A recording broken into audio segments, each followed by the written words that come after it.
Helen called at 4:17 in the afternoon on the day of Dorothy's funeral, which was the same day we had buried my wife of 43 years in the red clay of Pensacola, Florida, and which I was still processing in the specific way you process a thing that is too large for a single afternoon. I was sitting in the kitchen of the house on Cervantes Street when the phone rang. The neighbors had brought food, which is what neighbors do in the South, and the counters had food on them that I had not touched. Patricia was in the living room with her husband and their 2 children. The house had the particular quality that houses have in the hours after a funeral, inhabited and quiet at the same time, full of people, and somehow emptier than it has ever been. Helen's name on the screen, Dorothy's younger sister. 64 years old, sharp in the way of the Weston women, which was the family Dorothy had come from, and which ran to directness and a low tolerance for circling around things. I answered. She said, "Thomas, I need to tell you something, and I need you to hear it completely before you say anything." I said, "Go ahead." She said, "I spoke with Margaret Forsythe this morning. I know about the will. I know Dorothy changed it 3 days before she died, and that Curtis has been removed from the distribution entirely. I know he gets nothing." A pause. The particular pause of a woman who is waiting to see how a man receives information she believes will devastate him. She said, "Thomas, I don't know how to tell you how sorry I am. Curtis must have done something, or Dorothy must have been confused near the end, and I just want you to know that whatever happened, we can look into it. Margaret said there may be ways to—" I said, "Helen." She stopped. I said, "I already know about the will."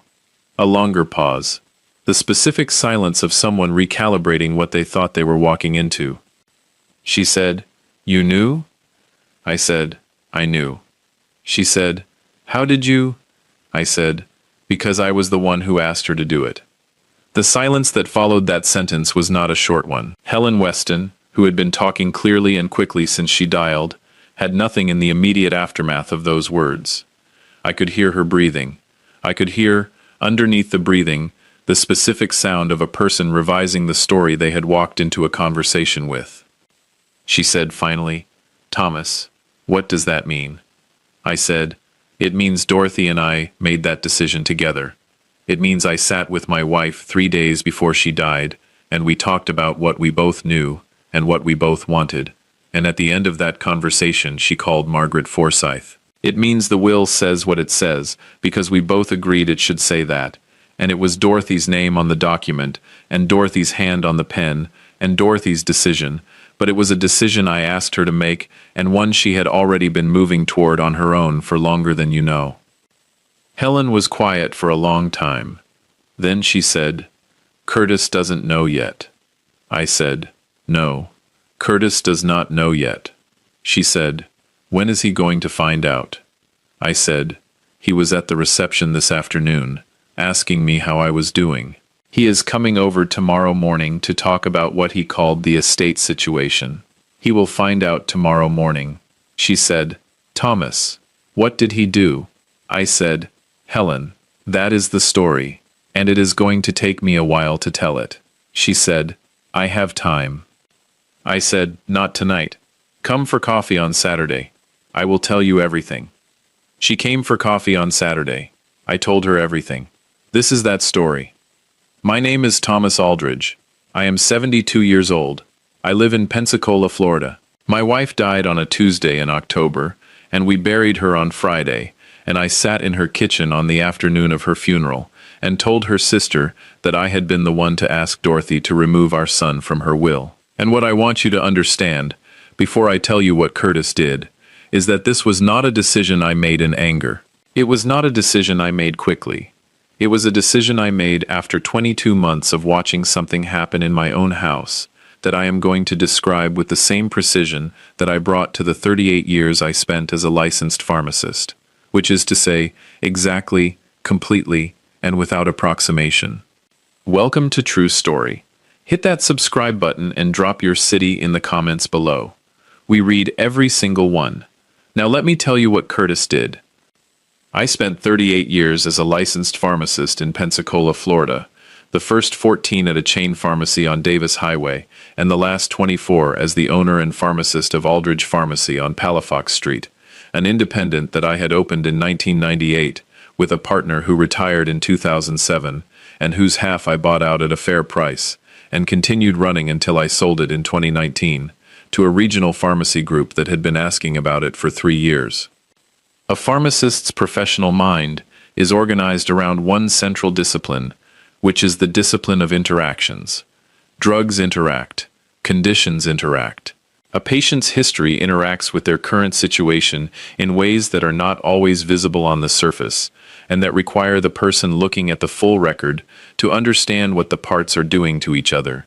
You develop, over 38 years, a specific sensitivity to the thing that does not quite fit the expected pattern, the detail that is inconsistent with the rest of the information, the combination that should not be producing the outcome it is producing. I also learned, over 38 years of reviewing prescriptions and patient histories and dosage records, that the most dangerous errors are not the dramatic ones. They are the incremental ones, the small adjustments that each seem reasonable in isolation and that add up, over time, to a cumulative deviation that cannot be corrected without going back to the original specification and starting the correction from there. The pharmacist's job is to catch the deviation before it becomes the event. I had been catching this particular deviation for 22 months before I named it to Dorothy. The notebook was the record I was keeping in case the catch needed to be documented. Dorothy Louise Aldridge, born Dorothy Louise Weston in Mobile, Alabama, in 1950, was my wife for 43 years, and the finest person I have had the privilege of knowing at close range. She was a third-grade teacher for 26 years at Cordova Park Elementary in Pensacola, and she brought to that work the same quality she brought to everything in her life, which was the complete and unsentimental conviction that people were capable of more than they currently understood about themselves, and that it was the job of the person in front of them to hold that conviction steadily enough that they eventually absorbed it. She was not soft. I want to be precise about this because it is important to the story. Dorothy was warm, and she was kind, and she was generous, in the way that a person who has genuinely thought about what generosity costs, and has decided it is worth the cost, is generous. But she was not soft. She had the specific spine of a woman who had grown up in a Baptist preacher's house, where the standards were clear, and the application of them was consistent, and where the distance between what you said and what you did was noticed, and remembered, by everyone in the room.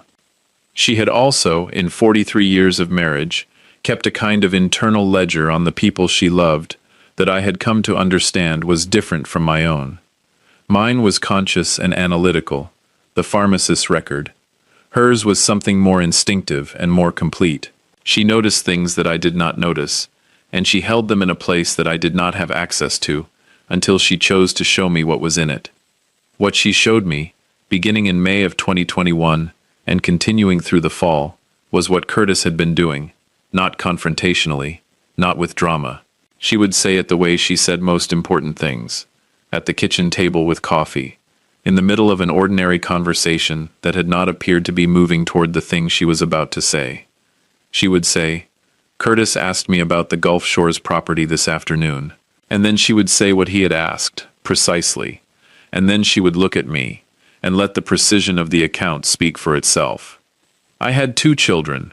Patricia was 40 years old, lived in Atlanta, where she worked in hospital administration, and had her mother's internal ledger and her mother's spine. She had called every Tuesday and Thursday for 3 years since Dorothy's diagnosis without being asked.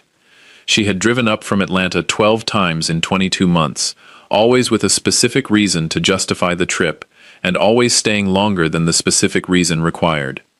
She had never once asked about the estate. Not once, in 3 years of her mother's illness, had a question about what would happen to what her parents had built entered any conversation Patricia had initiated. I mention this because the contrast matters, and because the contrast was not something I had manufactured or encouraged. It was simply who Patricia was, in the way that some people are exactly who they are without calculation. Curtis Allen Aldridge was 45. He lived in Gulf Breeze, which is the community across the bay from Pensacola on the western end of the Panhandle, in a house he had purchased in 2016 and that he shared with his wife Karen and their teenage son. He worked in commercial insurance, which gave him a professional fluency in asset valuation and risk assessment that I had, in retrospect, probably underweighted as a variable in understanding his orientation toward the estate question. He was not a bad person. I want to be careful about that, because this story requires that precision. He was not the villain of a simple story. He was a person who had organized himself, over time, around a specific set of priorities, and those priorities had, in the context of his mother's illness, produced a pattern of behavior that was not consistent with who he presented himself as being. That inconsistency was what I had been documenting. Not cruelty, not open malice, the quiet, patient, systematic behavior of a man who had been doing the math on a situation and had decided to position himself favorably within it while performing a different kind of attention for the audience in the room. The performing was the part that was hardest to sit with, not the math. The performance. The diagnosis came after a November scan that had flagged something and a December biopsy that had confirmed what the scan suggested.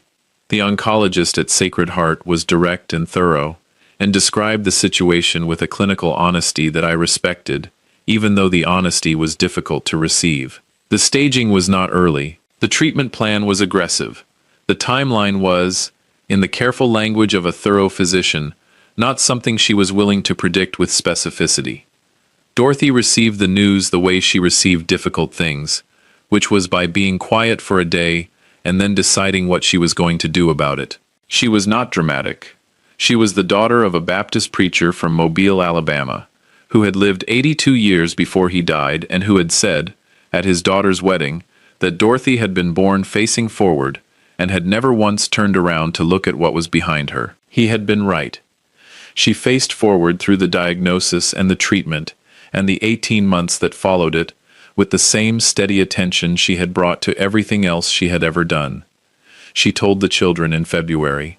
Patricia drove up from Atlanta the following weekend and spent 3 days at the house and cried privately and was steady publicly and spent her time doing the practical things that needed doing around a situation like this, which was very much Patricia. Curtis drove over from his house in Gulf Breeze, which was 40 minutes away, stayed for dinner, expressed appropriate distress, and drove home. He began calling more frequently after that. Not every day, but more than he had been calling.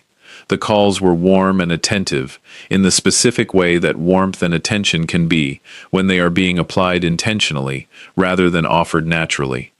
He visited more. He brought things, food, flowers, small practical items that Dorothy might need, and he presented them with the specific visible care of a man who wanted the presentation to be seen. I noticed it. I noted the change in frequency without yet attaching a conclusion to the notation. That is the pharmacist's discipline. You do not conclude from a single data point. You note it and you watch for what follows. What followed was a conversation in March, 2 months after the diagnosis. Curtis came for Sunday dinner, and afterward, while Dorothy was resting, he sat with me in the living room and asked about the house. He framed it as practical planning. He said he had been thinking about what would make sense logistically, given the situation, and whether Dorothy and I had thought about how things were organized in terms of the estate. He said he wasn't trying to be morbid. He said he just wanted to make sure we had thought about everything so that there wasn't any confusion down the road. Down the road. I said we had an estate attorney and everything was in order and that I appreciated him thinking about it. He said, of course. And he said something else warm that I do not remember specifically, and the conversation moved on. I went to the desk in the study that evening, and I started a new notebook. I wrote down the date and what he had said, as precisely as I could reconstruct it. I wrote it the way I would have written a drug interaction note, without interpretation, just the specific information. I did not tell Dorothy about the notebook, not yet. I did not know yet what I was building toward, and I did not want to add the weight of a suspicion to what she was already carrying. The notebook grew. In April he asked, in the context of a conversation about the pharmacy sale proceeds, whether those funds had been structured into the estate or whether they were held separately. The question was phrased as curiosity. He had a friend, he said, who had recently gone through a similar situation with his father's business sale and had encountered some complications, and he just wanted to make sure we had thought about the structure. In May, he asked Dorothy, not me, about the vacation property we owned in Gulf Shores, Alabama, a small house on the bay that we had bought in 2004, and that we used for a few weeks every summer, and that the grandchildren had spent every summer of their lives visiting. He asked Dorothy whether she had thought about what she wanted to happen with it. He framed this as love, as not wanting there to be conflict among the family after she was gone, as wanting to honor whatever she wanted while she was still able to say what she wanted. Dorothy told me about this conversation the same evening.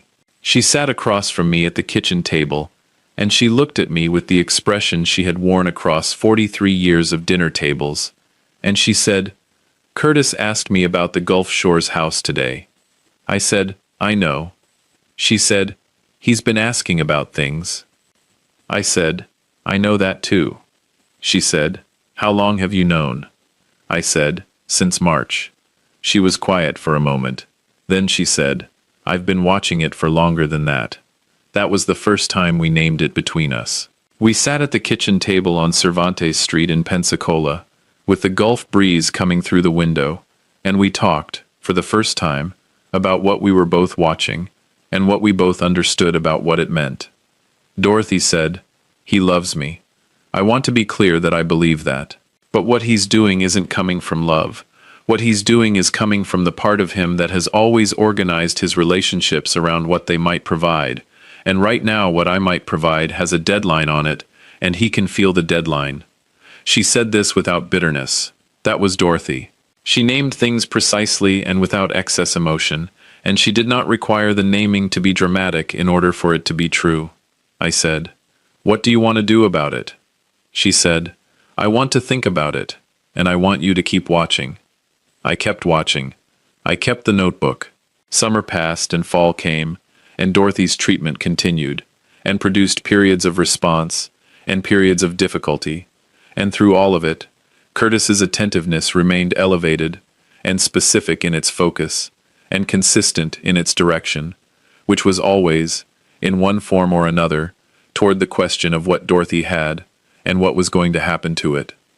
In October of 2021, 9 months after the diagnosis, I found something in the phone records that I had not been looking for, and that changed the character of what I was watching, from suspicious to documented. The hospital's patient portal had been accessed from an IP address that was not mine, not Dorothy's, and not Patricia's. I discovered this because Sacred Heart's patient portal had a login activity log that was accessible from the account settings, and I had been checking it periodically since August as a general security precaution after a hospital in another city had been in the news for a data breach. I was not checking it for this reason. I was checking it because I was a pharmacist, and I had spent 38 years in a data-sensitive field, and the habit of checking access logs was not something I turned off when I retired. The portal had been accessed 6 times over a 3-month period, beginning in July. The access had been from a device I did not recognize on an IP address I did not recognize. I noted the IP address. I ran it through a tool available to anyone with a browser, and 3 minutes, which is a reverse IP lookup, and the result returned a residential service area in Gulf Breeze, Florida. I sat with that for 2 weeks. I want to tell you why I sat with it for 2 weeks, rather than calling Margaret Forsyth the same afternoon. Because the 2 weeks are not a period of inaction. They are the period during which I did what I had trained myself to do across 38 years, which was to verify the finding before acting on it. A single data point can have alternative explanations. I needed to eliminate the alternative explanations before I proceeded. I checked Dorothy's browser history on the laptop she used for her own portal access. She had not accessed the portal from a Gulf Breeze location. I checked whether the hospital system had any technical reason why a login might appear to originate from a different geographic area than the user's actual location. It did not. I checked whether Curtis had been at our house and used our Wi-Fi during any of the 6 access dates, which would have produced a different IP address than his home, but which was worth ruling out. He had not been at our house on any of those dates, which I confirmed against the calendar Dorothy kept on the refrigerator and against my own phone records of his visits. The finding held. Curtis had been accessing his mother's medical records without authorization, 6 times, over 3 months, reading her scan results and her oncology notes, and the most recent documentation of her prognosis. What he did with what he read came out of the phone records. Dorothy's attorney subpoenaed them after the will change, as part of the documentation process Margaret recommended to establish the record of what had prompted the revision. The phone records showed a series of calls between Curtis and a contact identified as Dennis W. 14 calls over the same 3-month window, with call durations ranging from 12 minutes to 47 minutes. Margaret's investigative contact identified Dennis W. as a certified financial planner operating out of an office in Pensacola, who specialized in estate planning and trust management. Curtis had been consulting a financial planner about his expected inheritance while reading his dying mother's prognosis documentation without her knowledge or consent. Those 2 facts, sitting beside each other in the record Margaret assembled, were the facts that made the will change not just defensible but necessary. The conversation between Dorothy and Margaret happened in our living room, with Dorothy in the chair by the window where she had been spending most of her time by then, and me on the sofa, and Margaret at the kitchen table with her files. Dorothy told her everything, the visits and the questions and the portal access and the phone records. Margaret listened without interrupting the way a thorough professional listens, and when Dorothy finished, Margaret asked 2 clarifying questions, and then was quiet for a moment. She said, "Dorothy, I want to ask you what outcome you want, not what you think you should want, what you actually want." Dorothy said, "I want to know that what Thomas and I built together goes where we decided it should go, not where Curtis has been positioning himself for it to go." Margaret said, "Then let me tell you what your options are." The options were straightforward and legal, and available to a person of sound mind, making clear decisions about the distribution of her own estate, which Dorothy was. Margaret described them. Dorothy listened. I listened. At the end of the description, Dorothy looked at me across the living room with the look that had been crossing kitchen tables and living rooms between us for 43 years, and she said, "Thomas, what do you think?" I said, "I think you should do what is right, and I think you know what is right." She said, "I need you to tell me directly, because what I'm thinking about doing changes what Curtis inherits entirely, and I need to know you're with me on it." I said, "Dorothy, I am the one asking you to do it." That was the conversation. 3 days later, Dorothy met with Margaret and executed the revised documents. 2 days after that, on a Tuesday morning in October, my wife of 43 years died in the chair by the window, with the Gulf breeze coming through, and Patricia beside her, and my hand in hers. Curtis was in the house within the hour. He was at the reception after the funeral, moving through the room with the practiced warmth that was his social instrument, accepting condolences, making the right sounds, looking like what he needed to look like in that room. He told me twice that afternoon that he was going to be there for me through all of this. He said we would get through it together as a family. I said I appreciated it. I looked at his face, and I thought about the portal access, and the financial advisor calls, and the Sunday dinner in March, when he had asked about the estate, with the language of practical planning, and I thought about Dorothy in the chair by the window, with the Gulf breeze, and her hand in mine on the last morning. He said he would come over the next day to talk about what she called the estate situation. I said that was fine. I said to come at 10.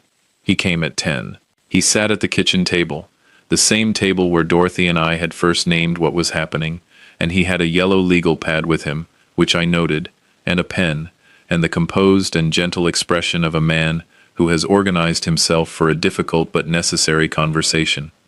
He said he wanted to start by saying again how much he loved his mother. He said he wanted to handle everything with the respect she deserved. He said he had been thinking about what she would have wanted, and he wanted to make sure that what happened with the estate honored that. I let him finish. Then I said, "Curtis, Margaret Forsyth is the executor. You'll need to contact her office to discuss anything related to the estate." He said, "Of course, yes, but I just wanted to get a sense of," he paused, "of what we're working with, what she intended." I said, "Margaret will walk you through what Dorothy intended." He called Margaret's office at 11:15. I know this because Margaret called me at 11:40 to tell me he had called and to let me know the conversation had gone as expected, which was Margaret's way of telling me he had received the information and that the information had produced the response. That information like that produces in a person who has been organizing themselves around a different outcome. He called me at noon. He did not use the warm voice. He used a different voice, the voice underneath the warm one, the voice that comes out when the room has been cleared of everyone else. He said, "Dad, what happened to the will?" I said, "You need to talk to Margaret about the specifics." He said, "Margaret told me I'm not in it. She told me Dorothy revised the will 3 days before she died, and that I'm not in it." I said, "I know." He said, "How do you know?" I said, "Because I asked her to do it." The silence on the phone was a longer version of the silence on the phone with Helen 2 days earlier, the same specific quality of a person revising the story they were inside. He said, "You asked her. You asked your dying wife to cut your own son out of her will." I said, "I sat with your mother 3 days before she died, and we talked about what we both knew and what we both wanted. The decision was hers, the request was mine. Those are both true." He said, "What do you think you know?" I said, "Curtis, I know about the portal access. I know about the 6 times you accessed your mother's medical records without authorization. I know about the phone calls with your financial advisor contact in the 3 months after you started accessing those records. I know about March, when you asked me about the estate structure. I know about May, when you asked your mother about the Gulf Shores property. I know about all of it, because I have been keeping a notebook since March of last year, and your mother knew most of it before I told her the rest." The silence this time was different. Not the silence of revision, the silence of recognition. He said, "She knew." I said, "She knew. And she made her decision with full knowledge of what she knew. I am not going to characterize her decision for you. You can think whatever you want to think about it. What I want you to understand is that it was her decision, made clearly, with legal counsel, while she was in complete possession of herself. Margaret can tell you that. The notary who witnessed it can tell you that. The documentation is as solid as any document Margaret has ever prepared, and she has been preparing documents for a long time." He said, "I'm going to contest it." I said, "That is your right. Margaret can tell you what the evidentiary landscape of that contest looks like." He did not respond to that immediately. I could hear him thinking, which is a sound that does not translate well into a description, but that a father recognizes in a son he has known for 45 years. He said, "Dad, did you consider what this does to our relationship?" I said, "Curtis, I considered what your behavior over the past 22 months did to your relationship with your mother. I considered it carefully and at length, and I considered what your mother would have chosen to do with the information she had about that behavior. The will reflects what she chose." He hung up. I set the phone down on the kitchen table, and I looked at the chair by the window where Dorothy used to sit, and where the light came through in the morning, in the way she had said, when we were looking at houses in 1994, was the thing she most wanted in a kitchen, the morning light. She had been right that this house had it, and she had been right about most things, and the chair was still there, and the light came through it in the morning the same way it always had. Patricia came downstairs at 12:30. She had been there since the funeral, staying in her old room, being present the way she was always present. She came to the kitchen table and sat down across from me, and looked at me the way her mother used to look at me across tables, and she said, "He called?" I said, "He called." She said, "How did it go?" I said, "The way it needed to go." She was quiet for a moment. Then she said, "Mom knew what she was doing." I said, "She always knew what she was doing, right up to the end. That was your mother." She put her hand on the table, not toward me, just on the table, the way people make themselves present sometimes, without requiring anything of the gesture. We sat in the kitchen for a while, with the morning light coming through the window, and the neighbors' food on the counters, and the quiet of a house that has held something enormous and is learning to be ordinary again. Curtis did not contest the will. Margaret had been correct that the documentation was as solid as she had ever prepared, and whoever Curtis had consulted about the evidentiary landscape of a contest had given him the same assessment in different language. He called me in December, not about the estate.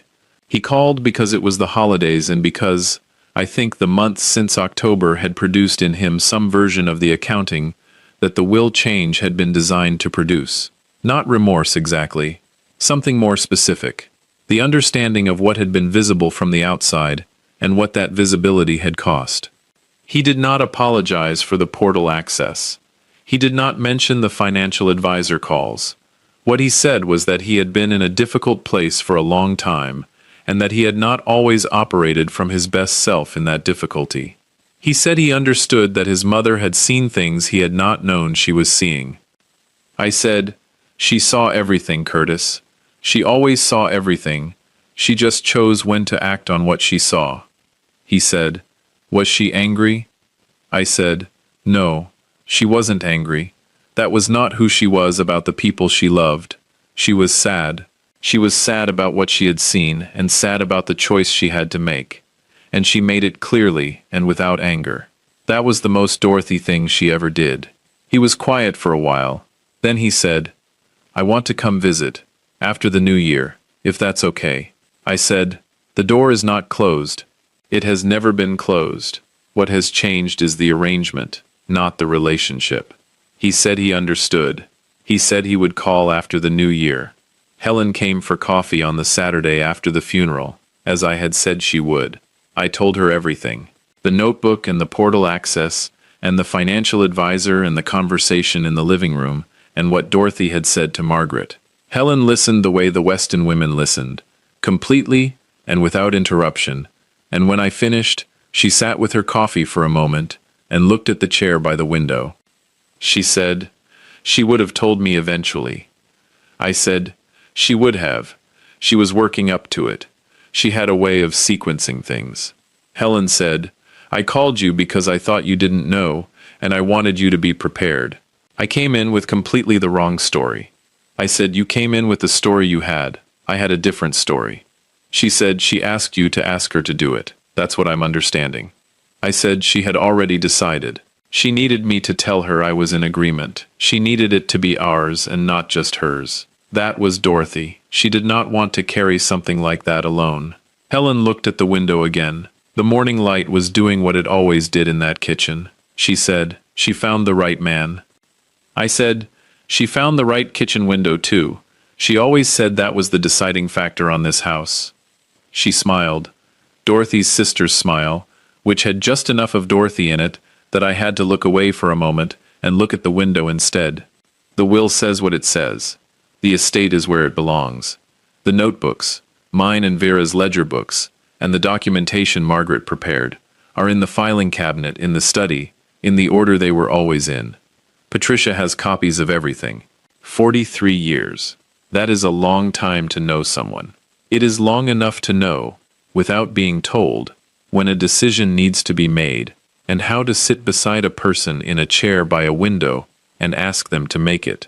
Long enough to know that the asking is not the betrayal.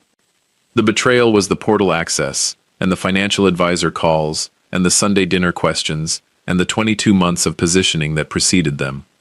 The will was the correction. Dorothy signed it herself. She knew what she was signing. She died 3 days later, with full clarity and full peace, and with Patricia beside her, and my hand in hers, and the Gulf breeze coming through the window she had chosen in 1994 because of the morning light. That is the whole story. Every part of it is documented, and every part of it is true. If this story stayed with you, drop a comment below and tell me which moment hit you the hardest. Hit that like button, subscribe if you are not already here, and I will see you in the next one. True Story uploads every week. Subscribe and hit the bell so you never miss one.